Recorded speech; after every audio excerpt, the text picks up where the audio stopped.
the bottom shelf is going to fit under the radiator and against the inside of the windscreen, go right across here, has been cut out. And when you do cut something like that, save the template if you're using like cardboard, because you never know when you may need it. You know, to do it again.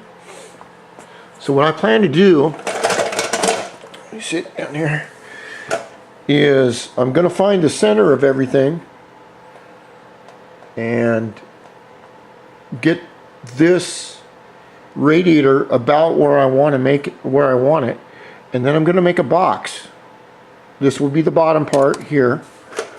There'll be another on the top, and there may be a couple on the sides.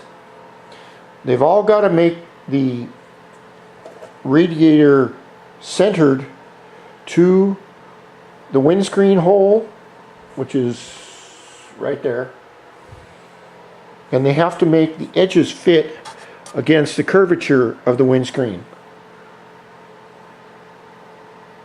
I made it a little bit bigger than normal, only slightly.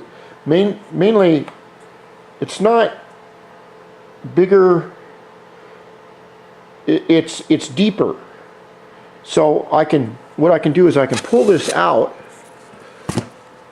And what I'd like to do is put these two pegs right here under. You can just put them where you want them on here and poke them right through. I mean, it's great. This foam is just great for that. And then when I get all the parts in order, everything the way I want it, I'll take some 3M glue and I'll glue it all together. And hopefully I'll have a really nice windscreen and a really nice base setup to hold the radiator from it rattling, and it'll just be held in place really nicely. So we continue.